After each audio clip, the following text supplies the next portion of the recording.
আসসালামু আলাইকুম। প্রিয় দর্শক, অন্য মঞ্চের আলাপচারিতায় আপনাদের সকলকে আমন্ত্রণ জানাচ্ছি। নমস্কার, আমি তরুণ ঘোষ। দর্শক, আপনাদের ফ্র্যাঙ্কেনস্টাইন উপন্যাসটার কথা মনে আছে, অথবা ছবিটা? সেই ছবিতে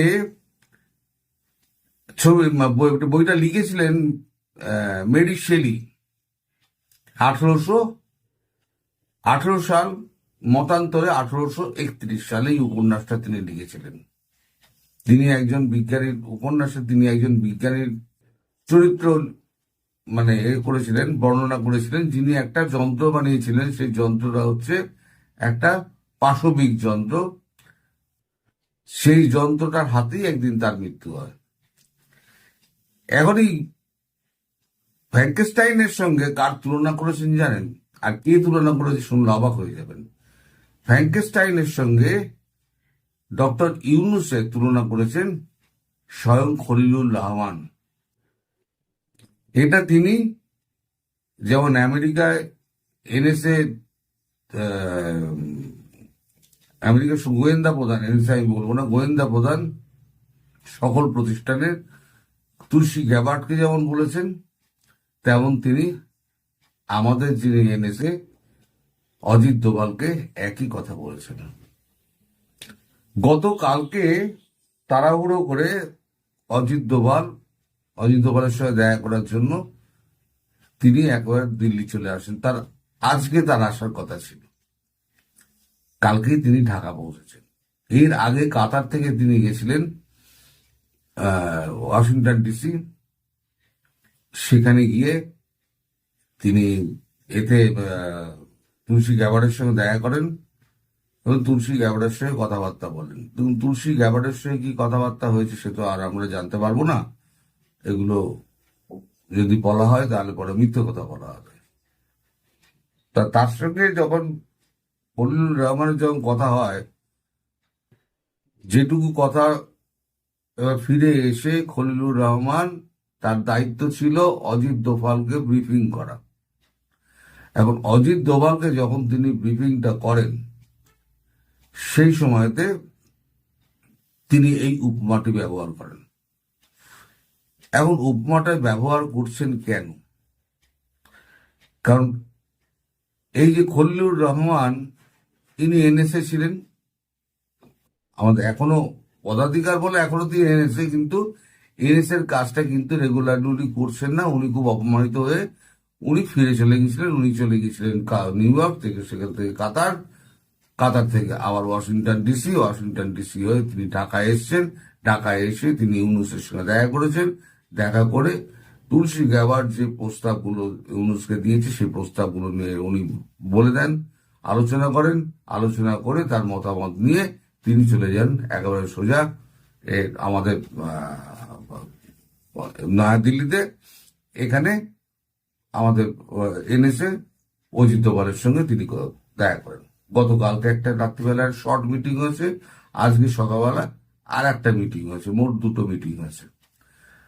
এখন মিটিং এর বিষয়বস্তু আমি এখনো পুরো জানতে পারিনি, তবে যেটুকু জেনেছি যে আমেরিকা বলেছে ইউনুসকে স্টেপ ডাউন করতে, যে আপনার অনেক হয়েছে, এখন আমরা আপনার পেছনে অর্থ খরচ করব না, আর আপনি যা করেছেন দেশ জঙ্গিবাদে ভরে গেছে, আপনি স্টেপ ডাউন করুন, ক্ষমতা আপনি দিয়ে দিন রাষ্ট্রপতির হাতে।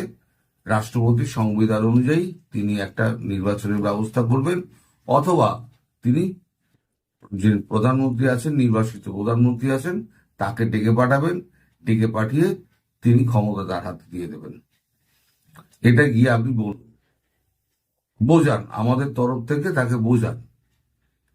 খলিলুর রহমান তাকে বলেছেন, সেখান থেকেই জানা গেল যেটা অজিত দোভালকে গল্পটা কথাটা বলেছেন। খলিলুর রহমান তাকে তখন তুলসী গ্যাবার্টকে বলেন যে আপনারা ফ্র্যাঙ্কেনস্টাইন তৈরি করে ফেলেছেন, এই ফ্র্যাঙ্কেনস্টাইনকে এখন আর থামানো যাবে না। বাঘ এখন রক্তের স্বাদ পেয়ে গেছে, এ আর মানে আজন্ম যতদিন বেঁচে আছে সেই ক্ষমতা ছাড়বে না। আমার যতদিন রিডিং, মানে খলিলুর রহমান তুলসী গাবার্ডকে যেটা বলেছেন, আমার যতটা রিডিং, সেই রিডিং অনুযায়ী আমি আপনাকে বলছি, উনি যতদিন বেঁচে থাকবেন উনি ক্ষমতা ছাড়বেন না। ফলে আপনারা যতই অনুরোধ উপরোধ করুন না কেন, আমি যতই গিয়ে তাকে গিয়ে বলি না কেন, তিনি তার সিদ্ধান্তে অটল থাকবেন। তখন উনি বলেছেন, ঠিক আছে, আপনি এক কাজ করুন, আপনি এই কথাটা গিয়ে আপনি অজিত দোভালকে বলে দিন ভারতে গিয়ে, এবং অজিত দোভালের সঙ্গে আমি ফোনে কথা বলবো। উনি তারপরে ঢাকায় আসেন। তুলসী গ্যাবার্ডের সঙ্গে কথা অনুযায়ী উনি তুলসী গ্যাবার্ড যেটা বলেছিলেন, উনি এসে তুলসী গ্যাবার্ডের কথা ডক্টর ইউনূসকে বলেন। ডক্টর ইউনূস যমুনায় গিয়েছিলেন, যমুনায় গিয়ে ডক্টর ইউনূসের সঙ্গে মাত্র 12 মিনিটের কথা হয়েছে। ঢুকেছেন, কথা বলেছেন, বেরিয়ে এসছেন।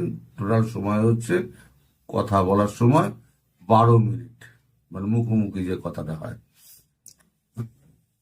এখন তারপরেই উনি আর ঢাকায় আর থাকেননি, একবারে সঙ্গে সঙ্গে ওখান থেকে একটা ফ্লাইট ধরেছেন। ফ্লাইট ধরে উনি সোজা মানে এতে চলে এসছেন, দিল্লি বিমানবন্দরে চলে এসছেন, ইন্দিরা গান্ধী ইন্টারন্যাশনাল এয়ারপোর্টে চলে এসছেন। এসে তিনি হোটেলে ওঠেন, তারপরে তো একটা ফোনাফুনি করে তারপরে অজিত দোভালের সঙ্গে কালকে বিকেলবেলার দিকে সন্ধ্যেবেলা বলবো না, 8:30 পৌনে 9টা নাগাদ একটা বৈঠক হয়, শর্ট মিটিং হয়। সেটা হচ্ছে ডিনার করতে করতে যে শর্ট মিটিংটুকু হয়, সেই শর্ট মিটিংটুকু হয়েছে। তারপর বিস্তারিত মিটিংটি হয় আজকে সকালবেলা 10:30টার সময়। 10:30 থেকে তারপর 11:15 অব্দি এই মিটিংটা হয়, 45 মিনিটের মিটিংটা হয়। তো সেখানেও সেই তুলসী গাবার্ডকে উনি যা বলেছিলেন, এখানেও অজিত দোভালকে সেই একই কথা বলেছেন। তাহলে তখন অজিত দোভালকে একটা অনুরোধ করেছেন, খলিলুর রহমান করেছেন, যে আপনারা আজ যাই করুন, অন্য কোনো বিকল্প যদি থাকে আপনারা সেটা করুন। আপনারা যেরকম আপনারা মানে পরামর্শ দেবেন, ঢাকা সেই পরামর্শ অনুযায়ী কাজ করবে বলে আমি আশাবাদী। তখন অজিত দোভাল বলেন যে আপনি বিকল্প একটা পথ বলুন, আপনি বিকল্প একটা পথ বলুন। আপনি বলছেন উনি পদ ছাড়বেন না, আমৃত্যু উনি পদে থেকে যাবেন। তাহলে এই যে ফেব্রুয়ারিতে ইলেকশনের কথা হচ্ছে, এই দলকে আনার চেষ্টা করা হচ্ছে, ওই দলকে আনার চেষ্টা করা হচ্ছে, এইগুলো কি তাহলে সমস্ত মানে বাজে কথা? তখন খলিলুর রহমান বলেছেন যে আমি যতটুকু বুঝেছি, আমি যতটুকু চিনেছি, এগুলো হচ্ছে তার সব আইওয়াশ। কোন রকমে একটা ঝামেলা টামেলা পাকিয়ে দিয়ে তিনি কোন রকমের নির্বাচনটাকে পিছিয়ে দিয়ে বলবেন যে এই সময় নির্বাচন হওয়া সম্ভব নয়, নির্বাচন আরো 6 মাস 1 বছরের জন্য পিছিয়ে গেল। এই পেছাতে পেছাতে পেছাতে পেছাতে তিনি আমৃত্যু তিনি এই ক্ষমতায় থেকে যাবেন। এই জন্যই আমি বলেছি যে আমেরিকা ফ্র্যাঙ্কেস্টাইন তৈরি করেছে। এই ফ্র্যাঙ্কেস্টাইন এখন একে আর থামানো যাবে না। বাঘ এখন রক্তের স্বাদ পেয়ে গিয়েছে, বাঘ এখন মানুষ খেকো হয়ে গিয়েছে। ফলে এখন আর আপনাদের কোনো উপায় নেই। আর প্রথম দিকে যখন ভারতের ব্যবস্থা করার কথা ছিল, দরকার ছিল, তখন কিন্তু ভারতবর্ষ ব্যবস্থা নেয়নি। ভারতবর্ষ উল্টে সাহায্য করেছে। এই কথাটা কিন্তু খলিলুর রহমান কিন্তু একদম ঠিক বলেছেন। যখন সেই সময়ে যখন ওই এই রুটগুলো সমস্ত বন্ধ করে দেওয়া হয়, ব্যবসা বন্ধ করে দেওয়া হয়, সেই সময়তে খাবার পাঠানোটাও বন্ধ করে দেওয়া উচিত ছিল, যেটা খলিলুর ইঙ্গিত করেছেন। ভারতবর্ষ সেটা করেনি। এটা আমার বরাবরের এটাও অভিযোগ, খলিলুর রহমান সেই ইঙ্গিতটাই করেছেন আজকে। মানে আমার যে কথাটা সেটা খলিলুরের মাথাতেও ছিল, খলিলুর সেই একই কথাটাই বলেছেন। তো যাই হোক, এই নিয়ে আরো কথাবার্তা হয়েছে, বিকল্প আর কোনো পথ নেই। ফলে একটা অবশ্যম্ভাবী দিকে যাওয়ার ব্যাপার, সেটা হচ্ছে একটা ব্যক্তির জন্য দুটো রাষ্ট্রের মধ্যে যুদ্ধটা অবশ্যম্ভাবী হয়ে গেছে। এইটাকে এড়ানোর আর কোনো রাস্তা বোধহয় খোলা নেই, যেটা দরকার ছিল। মানে একটা বিকল্প রুট একটা ওপেন করার উচিত ছিল আলোচনার মাধ্যমে সমস্ত কিছু মানে সমস্যার সমাধান করার জন্য। সেই আশাটা বোধহয় রইল না, কারণ ইউনূস কোনো মতেই ক্ষমতা ছাড়বে না, অ্যাজ পার খলিলুর রহমান। এটা আমাদের কথা নয়, খলিলুর রহমানের কথা। খলিলুর রহমান আগামীকাল একটা মিটিং আছে আমাদের আজকে এবং আগামীকাল হায়দ্রাবাদ হাউসে কলম্বো কন্ট্রোলের মিটিংটা আছে, সেটা অ্যাটেন্ড করে খলিলুর রহমান তিনি আর ঢাকা ফিরবেন না। যা বোঝা গেল তিনি সোজা হয়তো কুয়েত চলে যাবে, এই কাতার চলে যাবেন। তা এখন যা অবস্থা গিয়ে তাহলে দাঁড়ালো, তাহলে পরে ফ্র্যাঙ্কেস্টাইন তৈরি করলো আমেরিকা, এবং ফ্র্যাঙ্কেস্টাইনকে এখন নামাতে হবে, মারতে হবে, যাই করুক না কেন, তাহলে পরে আমেরিকাকেই করতে হবে। আর বিকল্প পথ ভারতের হাতে কিছু নেই, বিকল্প একটাই আছে, সেটা হচ্ছে একটা ব্যক্তির জন্য দুটো রাষ্ট্রের মধ্যে যুদ্ধ এবং একটা রাষ্ট্রের অত্যন্ত ক্ষয়ক্ষতি। ভারতবর্ষে সেরকম কিছু আসবে যাবে না, কারণ পাকিস্তান এখানে ঢুকতে পারবে না। যখন বাংলাদেশকে যখন আক্রমণ করবে, আমি বলে দেখেছি তার 12 ঘন্টা আগে ঠিক পাকিস্তান আক্রমণ হবে।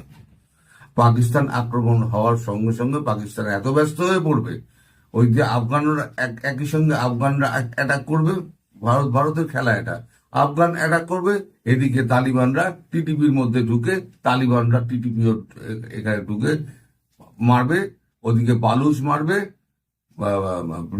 বালুচ ব্রিগেড মারবে, বালুচ লিবারেশন আর্মি মারবে, মজিদ ব্রিগেড মারবে, সবাই মিলে মেরে পাকিস্তানকে ব্যতিব্যস্ত করে রেখে দেবে। পাকিস্তান কোন দিকে যাবে? নিজের দেশ বাঁচাবে? আর তার মধ্যে সিন্ধ আছে, নিজের দেশ বাঁচাবে, গিলগিট বালতিস্তান আছে, মানে কতগুলো ঝামেলা।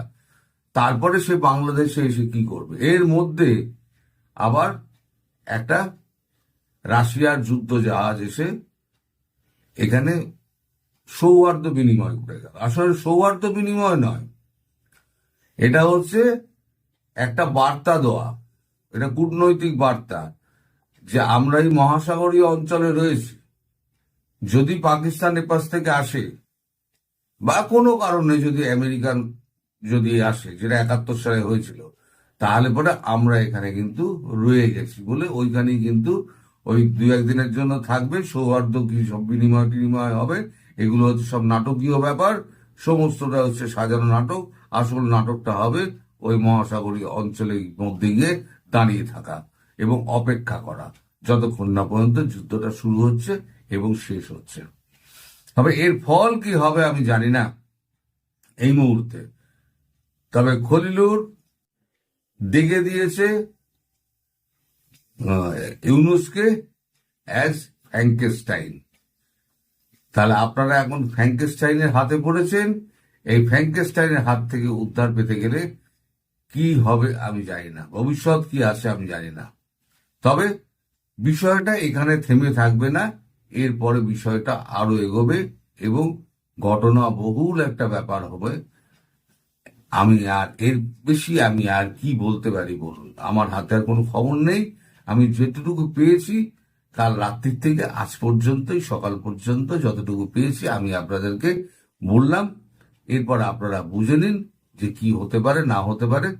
তবে হয়তো যুদ্ধ একটা অবশ্যম্ভাবী, আর নইলে আমেরিকাকে এমন কিছু একটা ব্যবস্থা নিতে হবে, যে বসিয়েছিল তাকে এমন একটা কিছু ব্যবস্থা নিতে হবে যাতে ভারতবর্ষ এই যুদ্ধটা থেকে সরে আসে, ভারতবর্ষকে মধ্যিখানে না ঢুকতে হয়। কারণ ভারতবর্ষ যদি ঢোকে তাহলে পরে ইউনুস বাঁচবে না, ইউনুস বাঁচবে না, আর আমেরিকার হাতে পড়লেও ইউনুস বাঁচবে না। ফলে আমি যেটা বলেছিলাম, ইউনুসের শেষ দিন অত্যন্ত করুণ হবে। আপনারা লিখে রেখে দিন, ইউনুসের শেষ দিন অত্যন্ত করুণ হবে। এবং আমেরিকার মাথায় যদি একবার ঢুকে যায় এই কুকুর পাগল হয়ে গেছে, সেই কুকুরকে গুলি করে মারতে হবে, তা কুকুরকে কি কোনো সময় গুলি করে আমেরিকা প্রভু মেরে দেবে। প্রভুই তো, আমেরিকা তো প্রভু, প্রভু গুলি করে কুকুরকে মেরে দেবে। তো আপনারা সবাই ভালো থাকবেন, সুস্থ থাকবেন এবং সাবধানে থাকবেন। পরবর্তী ভালো খবর যদি থাকে নিশ্চয়ই নিয়ে আসবো। ততক্ষণ ধন্যবাদ, নমস্কার।